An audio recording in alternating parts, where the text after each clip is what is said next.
Hi అండి. అందరికీ నమస్కారం. 'పల్లవి కథల ప్రపంచం' ఛానల్‌కి స్వాగతం. ఈరోజు స్టోరీ 'ముడిపడిన బంధం' ఎపిసోడ్ 58. ఈ స్టోరీ గనుక మీకు నచ్చినట్లయితే ప్లీజ్ లైక్ చేయండి, షేర్ చేయండి అండ్ సబ్స్క్రైబ్ చేసుకోండి. మీ విలువైన అభిప్రాయాలను తప్పకుండా కామెంట్ రూపంలో తెలియచేయండి. మన ఛానల్‌ని ఎవరైనా ఫస్ట్ టైమ్ చూస్తుంటే ప్లీజ్ అండి సబ్స్క్రైబ్ చేసుకొని చూడండి.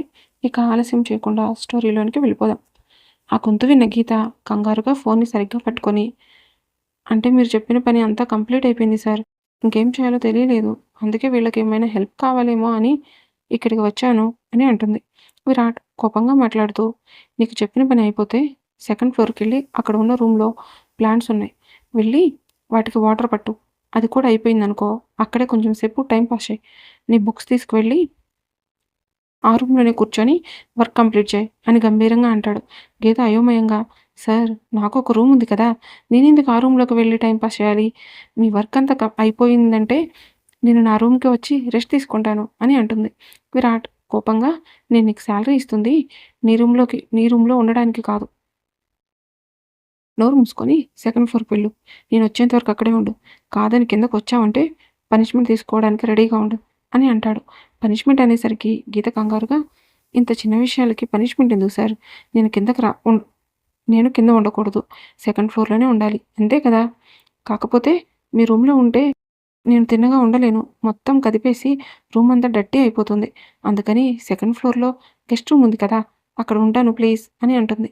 గీత అలా మామూలుగా చెప్తే వినదు అని అర్థమై కోపంగా, నీతో ఆర్గ్యూ చేసే ఓపిక నాకు లేదు. నోరు మూసుకొని నేను చెప్పింది చెయ్యి. నా రూమ్ డర్టీ అయిపోతే క్లీన్ చేయడానికి చాలామంది వర్కర్స్ ఉన్నారు. దాని గురించి నువ్వేం టెన్షన్ పడకు.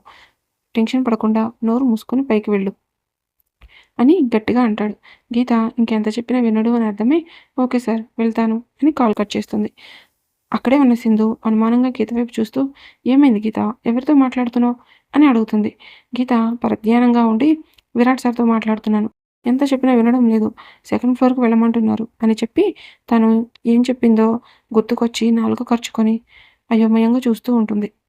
సింధు అనుమానంగా, సెకండ్ ఫ్లోర్‌కి నిన్నెందుకు వెళ్ళమంటున్నారు అని అడిగేసరికి మంగ ముందుకు వచ్చి, పైన శాలిని మేడం ఒక్కలే ఉన్నారు. అందుకే సారు మేడంకి తోడుగా గీతను వెళ్ళమంటున్నారు అని కవర్ చేస్తుంది. తన అనుమానం తీరని సింధు, మేడం ఒక్కరే ఉంటే ఏమవుతుందక్క? మేడంకి తోడు ఎందుకు ఉండడం అని అడుగుతుంది. మంగ సింధు వైపు కోపంగా చూస్తూ, పని చేయమంటే చెయ్యవు కానీ ఇలాంటి పిచ్చి డౌట్‌లకి మాత్రం ఏం తక్కువ లేదు. ఇప్పుడు ఇంట్లో ఏం జరిగినా ప్రతిదీ నీకు తెలియాలా? సరే అయితే చెప్తా విను. శాలిని మేడంకి హెల్త్ బాగోలేదు. కొంచెం ఫీవర్‌గా ఉంది. అందుకని ఆమెకి టాబ్లెట్స్ వేస్తూ ఉండాలి. శాలిని మేడంకి ఎవరో ఒక పట్టాన నచ్చరు. గీత అంటే చదువుకుంటుంది, బాగా ఇంగ్లీష్ మాట్లాడుతుంది అని గీత మీద కొంచెం సాఫ్ట్ ఫీలింగ్ ఉంటుంది. అందుకే ఇప్పుడు ఆమె దగ్గర ఉండడానికి గీతని వెళ్ళమంటున్నారు. అయ్యాయా? ఇంకేమైనా డౌట్స్ ఉన్నాయా? అని ఎటకారంగా అడుగుతుంది. సింధు ముఖాన్ని డల్‌గా పెట్టి, ఏదో క్యాజువల్‌గా అడిగాను అంతే. దానికెందుకు అంత కోపం అని గీత వైపు చూస్తూ, నీకు వెళ్ళడానికి ఏదైనా ప్రాబ్లమ్ ఉంటే పోనీ నేను వెళ్ళనా గీత?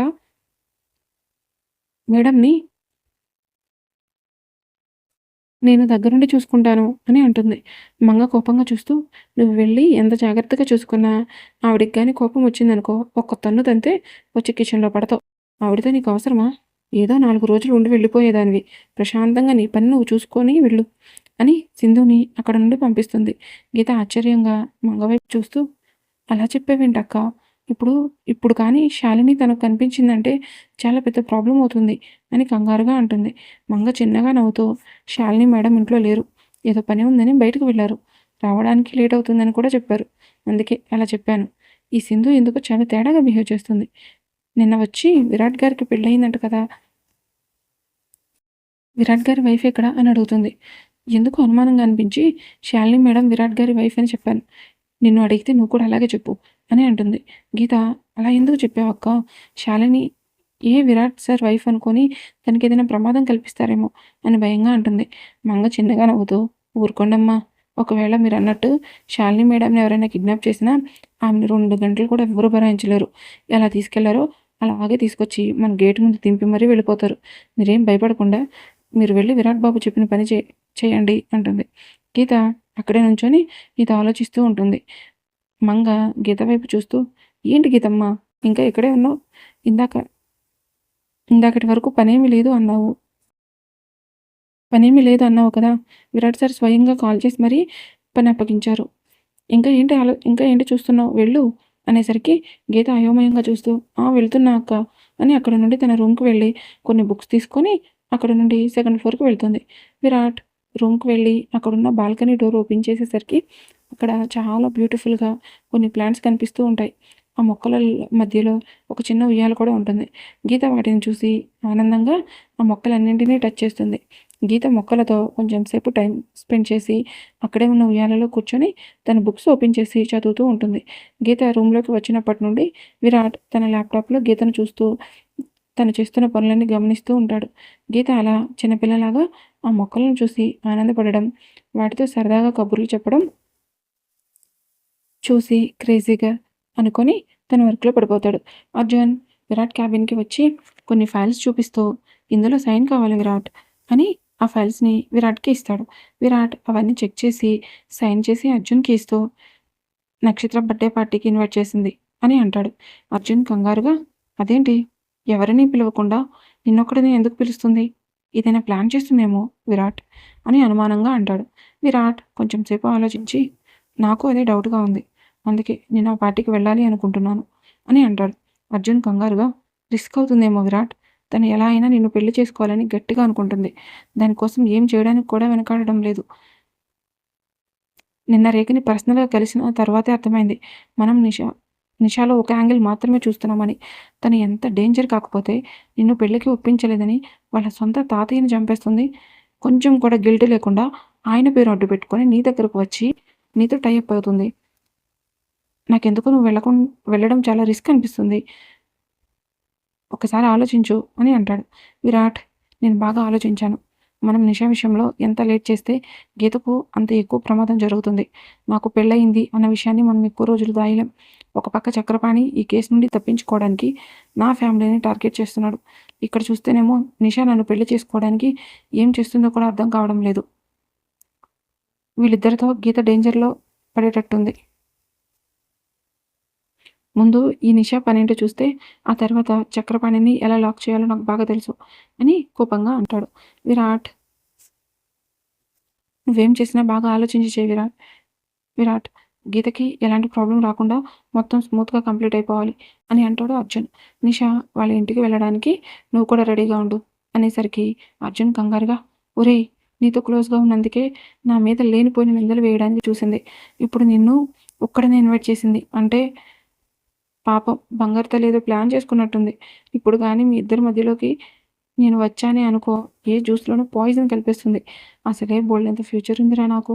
నన్ను వదిలేయరా నాయనా" అని ఏడుపు మొఖంతో అంటాడు. విరాట్ గట్టిగా నవ్వుతూ, "ఇలా తయారయ్యావేంట్రా" అని అంటాడు. అర్జున్ విరాట్ వైపు చూస్తూ, "అరే బావా! వెళ్తే వెళ్ళావు కానీ నా చెల్లికి మాత్రం అన్యాయం చెయ్యకురా" అని నెమ్మదిగా అంటాడు. విరాట్ కోపంగా చూస్తూ, "ఎక్కువ మాట్లాడావనుకో నిన్ను తీసుకెళ్ళి నిషా క్యాబిన్‌లో కూర్చోపెడతా. తన ప్లానేంటో తెలుసుకుందామని నేను వెళ్తుంటే నువ్వేంట్రా పిచ్చి పిచ్చిగా వాగుతున్నావు" అని కోపంగా అంటాడు. అర్జున్ వెకిలిగా నవ్వుతూ, "ఏదో ముందు జాగ్రత్త బావా! ఒక అన్నయ్యగా మా చెల్లి జీవితం బాగుండాలి అని కోరుకోవడంలో తప్పు లేదు కదా" అని అంటాడు. విరాట్ ఎటకారంగా, "మీ చెల్లి జీవితానికి వచ్చిన నష్టమేం లేదులేరా నాయనా. ముందు ఇక్కడి నుండి వెళ్ళి నీ వర్క్ కంప్లీట్ చెయ్" అంటాడు. సింధు తన డ్యూటీ టైం అయిపోవడంతో ఆ మ్యాన్షన్ నుండి బయటకు వచ్చి రంగాకి కాల్ చేసి శాలిని గురించి ఫుల్ డీటెయిల్స్ ఇస్తుంది. మార్నింగ్ శాలిని పిక్ కూడా తీయడంతో అది కూడా సెండ్ చేసి, "తను ఎప్పుడు బయటకు వస్తుందో నేను చెప్తాను. మీరు మాత్రం ఆ ఇంటికి కొంచెం దూరంలో ఉండండి. తన్ తన కోసం వెయిట్ చేయండి" అని చెప్పి, "అన్న చాలా జాగ్రత్తగా డీల్ చేయండి. అది చాలా కంచులాగా ఉంది. డబ్బుందన్న పొగరుతో బాగా గేర పట్టి ఉంది. ఏమాత్రం డౌట్ రాకుండా హ్యాండిల్ చేయండి" అని చెప్పి కాల్ కట్ చేస్తుంది. గీత బాల్కనీలో ఉన్న ఉయ్యాలలో కూర్చొని చదువుకుంటూ అలానే నిద్రపోతుంది. టైం 8 అవ్వడంతో అందరూ డైనింగ్ టేబుల్ దగ్గరికి వస్తారు. మంగ వాళ్ళందరికీ వడ్డిస్తూ ఉండగా పద్మావతి గారు మంగ వైపు చూస్తూ, "గీత ఏది మంగ? నువ్వు ఒక్కదానివే ఉన్నావు" అని అడుగుతుంది. మంగ, "పెద్దమ్మగారు గీతమ్మ సెకండ్ ఫ్లోర్‌లో ఉన్నారండి" అని చెప్తుంది. ఆ మాట విన్న భవాని కోపంగా, "దానికి సెకండ్ ఫ్లోర్‌లో పనేంటి? పైకి వెళ్ళొద్దని ఆఫ్టర్‌నూన్ చెప్పాను కదా! అయినా నా మాట లెక్క చేయకుండా పైకెందుకు వెళ్ళింది" అని గట్టిగా అడుగుతుంది. మంగ భయపడుతూ, "నాకు తెలీదు మేడం. గీతమ్మ కిచెన్‌లోకి వచ్చినప్పుడు విరాట్ సార్ కాల్ చేశారు. ఏం చెప్పారో నాకు తెలీదు. గీతమ్మ కంగారుగా పైకి వెళ్ళింది. ఇంకా కిందకి రాలేదు అని చెప్తుంది. ఆ మాట విన్న వసుంధర గారు, విరాట్ ఏదైనా వర్క్ చెప్పుంటాడులే భవాని. అది చేయడానికి వెళ్ళుంటుంది. నువ్వెందుకు అంతలా రియాక్ట్ అవుతున్నావు అని అంటారు. భవాని అనుమానంగా, ఎంత వర్క్ ఇచ్చినా ఎప్పటి వరకు ఇప్పటి వరకు పైన ఏం చేస్తుంది వదిన? ఆ పని పూర్తి అవ్వగానే కిందకి రావాలి కదా! ఆ రూమ్ ఏమైనా తనదే అనుకుంటుందా? వెళ్ళి పైనే ఉండడానికి అని చిరాకుగా అంటుంది. పద్మావతి గారు కోపంగా భవానీ వైపు చూస్తూ, ఇప్పుడు తను పైన ఉంటే నీకు వచ్చిన నష్టం ఏంటి భవానీ అని గంభీరంగా అడుగుతారు. భవానీ ఆశ్చర్యంగా పద్మావతి గారి వైపు చూస్తూ, ఏం మాట్లాడుతున్నారమ్మా? అసలు అమ్మాయికి విరాట్ రూమ్లో పని ఏముంటుంది? తను పెళ్లి ఎలా చేసుకుందో మర్చిపోయావా? అమ్మాయిని ఇలాగే వదిలేస్తే విరాట్ ఆస్తి కోసం విరాట్ని తన చుట్టూ తిప్పుకోవడానికి ఏమైనా చేస్తుంది అని కచ్చగా అంటుంది. అప్పుడే లోపలికి వచ్చిన విరాట్ భవానీ మాటలు విని కోపంగా అత్త అని గట్టిగా పిలుస్తాడు. సడన్గా విరాట్ గొంతు వినిపించేసరికి అందరూ ఒక్కసారిగా గుమ్మం వైపు చూస్తారు. విరాట్ లోపలికి వస్తూ, నీ ప్రాబ్లం ఏంటత్తా అని భవానీ వైపు చూస్తూ అడుగుతాడు. భవానీ కంగారుని లోపలే దాచేస్తూ, నాకేం ప్రాబ్లం ఉంటుంది విరాట్?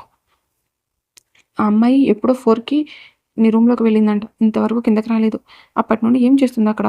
దాని గురించి అడగడం మానేసి నా మీద అరుస్తున్నావేంటి అని గట్టిగా సమాధానం ఇస్తుంది. విరాట్ చాలా కూల్గా, తనని నేనే నా రూమ్కి పంపించాను, అందుకే తను అక్కడే ఉంది అని అంటాడు. పద్మావతి గారు విరాట్ వైపు చూస్తూ, అప్పటి నుంచి అక్కడ ఏం చేస్తుంది విరాట్? నువ్వు మళ్ళీ తనకేమైనా పనిష్మెంట్ ఇచ్చావా అని కోపంగా అడుగుతారు. లేదు నాని, తనకి నేనేం పనిష్మెంట్ ఇవ్వలేదు. నిన్న రెస్టారెంట్ వర్క్ చేస్తూ కనిపించింది. ఎందుకు అక్కడ వర్క్ చేస్తున్నావు అని అడిగాను. కాలేజీ ఫీజు కట్టడానికి అని చెప్పింది. ఆ ఫీజు నేను కడతాను అన్నాను. ఫ్రీగా నేను ఎవరి దగ్గర తీసుకోను, నాకు ఏదైనా వర్క్ ఇవ్వండి అని అడిగింది. అందుకే నా రూమ్ మొత్తం నీట్గా క్లీన్ చేయమని చెప్పాను. ఆ పని కోసమే తన పైన ఉంది. ఇంకా కంప్లీట్ అయినట్లేదు. నేను వెళ్ళి తనని కిందకు పంపిస్తాను అని అక్కడి నుండి పైకి వెళ్తాడు. వసుంధర గారు పక్కనున్న శాంతి గారి వైపు చూస్తూ, శాంతి, నేను చూస్తున్నది నిజమేనా, లేక నేనేమైనా కలకంటున్నానా అని అడిగేసరికి విరాట్ అడిగేసరికి విరాట్ ఏంటి, తన ఫ్లోర్కి ఒక అమ్మాయిని రానివ్వడం ఏంటి, అందులోనూ గీతని, ఇదంతా వింతగా ఉంది అని ఆశ్చర్యంగా అంటారు. పద్మావతి గారు వాళ్ళ వైపు చూస్తూ, ఇందులో ఆశ్చర్యం ఏముంది? వాడి భార్య వాడిష్టం, ఎప్పటికైనా ఆ రూమ్లో ఉండాల్సిందే కదా. మీరు ఆశ్చర్యపోవడం మానేసి గీతని శాశ్వతంగా ఆ రూమ్లో ఎలా ఉంచాలో ఆలోచించండి అని అంటారు. భవానీ కోపంగా, ఎందుకమ్మా విరాట్కి ఇష్టం లేకపోయినా ఆ అమ్మాయిని ఇంట్లోనే ఉంచాలని చూస్తున్నావు అని కోపంగా అడుగుతుంది. పద్మావతి గారు, నీకు ఇంకా అర్థం కాలేదా భవానీ? ఈ ఇంట్లో పనిచేసే వాళ్ళెవ్వరైనా లేడీ వర్కర్స్ విరాట్ రూమ్కి వెళ్ళడం చూసావా? అలాంటిది తను లేకపోయినా గీతని ఆ రూమ్లో వెళ్ళి క్లీన్ చేయమన్నాడు అంటే నీకు అర్థం కావడం లేదా? విరాట్ తనని భార్య యాక్సెప్ట్ చేస్తున్నాడని. ఎవరు అవునన్నా కాదన్నా వాళ్ళిద్దరికి పెళ్ళయింది. ఈ విషయంలో ఎవరు ఇన్వాల్వ్ అవ్వకపోతేనే మంచిది. నాకు నిద్రొస్తుంది, నేను వెళ్తున్నా అని అక్కడ నుండి తన రూమ్కి వెళ్తారు. భవానీ దేవరాజు వైపు కోపంగా చూస్తూ తన రూమ్కి వెళ్తుంది. దేవరాజు మనసులో విరాట్లో ఏదో మార్పు కనిపిస్తుంది. ఒకవేళ ఆ అమ్మాయిని భారీగా ఒప్పుకున్నాడు అంటే ఆ అమ్మాయికి ఇంకా బతికే అర్హత లేనట్టే అని అనుకుంటూ అతను కూడా భవానీ వెనకాలే వాళ్ళ రూమ్కి వెళ్తాడు. విరాట్ తన రూమ్కి వెళ్ళి చూసేసరికి గీత అక్కడ అక్కడెక్కడా కనిపించదు. అనుమానంగా రూమ్ అంతా చూస్తూ, కింద లేదు, మంగ ఏమో పైనే ఉందని చెప్పింది. రూమ్లో ఎక్కడ కనిపించడం లేదు, ఎక్కడికి వెళ్ళిపోయింది అనుకుంటూ రూమ్ అంతా వెతికి బాల్కనీ డోర్ ఓపెన్ చేసేసరికి గీత చక్కగా ఉయ్యాలలో కూర్చొని ఒడిలో బుక్స్ పెట్టుకొని హాయిగా నిద్రపోతూ కనిపిస్తుంది. విరాట్ చిన్నగా నవ్వుకొని గీత దగ్గరకు వెళ్ళి తన ఒడిలో ఉన్న బుక్స్ని తీసి పక్కన పెట్టి అలానే గీతను చూస్తూ ఉండిపోతాడు. చల్లటి గాలి రావడంతో గీత ఫేస్ మీద ముంగురులు నాట్యం చేస్తూ ఉంటాయి. విరాట్ వాటిని సున్నితంగా తన వేళ్లతో వెనుకకు జరిపి తన చెవి వెనకాల పెడతాడు. గీత లేపడానికి ప్రాణం ఒప్పక తను లిఫ్ట్ చేద్దామని దగ్గరకు వెళ్ళేసరికి గీత మొన్న చెప్పిన మాటలు గుర్తుకు వచ్చి తనలో తానే నవ్వుకుంటూ, మొన్నే చెప్పింది నిద్రపోతే మొఖాన నీళ్లు కొట్టి మరీ లేపమని, ఇప్పుడు నేను తీసుకెళ్తే లేచాక రచ్చరచ్చ చేస్తుంది అని అనుకుంటూ గీతను లేపడానికి ట్రై చేస్తూ ఉంటాడు. గీత ఎంతసేపటికి లేకపోయేసరికి ఇంకా చేసేదేమీ లేక తనని తీసుకొని లోపలికి వెళ్ళి బెడ్ మీద పడుకోబెడతాడు. అలికిడిగా అనిపించడంతో గీత ఒక్కసారిగా ఉలిక్కిపడి పైకి లేస్తుంది. విరాట్ గీతను చూసి, ఏ మెల్లగా, ఎందుకంత కంగారు అని కంగారుగా అడుగుతాడు. గీత తను ఎక్కడుందో చూసుకొని, సారీ సార్, చదువుతుంటే తెలియకుండానే నిద్ర పట్టేసింది అని కంగారుగా కిందకు దిగుతుంది. నిద్రమత్తు వదలకపోవడంతో తూలి కింద పడిపోతున్న గీతని విరాట్ తన చెయ్యి పట్టుకొని ఆపి, కొంచెం మెల్లగా దిగు, కింద పడితే పళ్ళు ఊడిపోతాయి అని కోపంగా అంటాడు. గీత పక్కనే ఉన్న టైం చూసి ఏంటి ఇంతసేపు నిద్రపోయానా అని ఆశ్చర్యంగా అడుగుతుంది. విరాట్ ఎక్కడ తిడతాడో అని భయపడి, సారీ సార్, ఇంకెప్పుడు మీ రూమ్లోకి రాను, నాకు తెలియకుండా అలా జరిగిపోయింది, ప్లీజ్ ఈ ఒక్కసారికి వదిలేయండి, మళ్ళీ రిపీట్ కాకుండా చూసుకుంటాను అని కంగారుగా చెప్తుంటే విరాట్కి ఎందుకో తెలియదు, చాలా బాధగా అనిపిస్తుంది. విరాట్ గీత చేయి పట్టుకొని బెడ్ మీద కూర్చోబెట్టి, రిలాక్స్, నేనేమీ అనను అని పక్కనే ఉన్న వాటర్ కొన్ని గీతకు ఇచ్చి తాగు అంటాడు. గీత పెరుగ్గా విరాట్ వైపు చూస్తూ ఆ వాటర్ తాగి గ్లాస్ పక్కన పెడుతుంది. ఎందుకంత టెన్షన్ పడుతున్నావు, నేనేమీ అనలేదు కదా అని అడుగుతాడు. విరాట్ అంత నెమ్మదిగా మాట్లాడడం ఫస్ట్ టైం చూస్తున్న గీత ఆశ్చర్యంగా చూస్తూ ఉంటుంది. ఈ రోజుకి స్టోరీ ఇంతటితో ముగిసింది. మరలా నెక్స్ట్ ఎపిసోడ్తో కలుసుకుందాం. మీకు గనుక ఈ స్టోరీ నచ్చినట్లయితే ప్లీజ్ లైక్ చేయండి, షేర్ చేయండి అండ్ సబ్స్క్రైబ్ చేసుకోండి. మీ విలువైన అభిప్రాయాలను తప్పకుండా కామెంట్ రూపంలో తెలియచేయండి. Thank you for watching.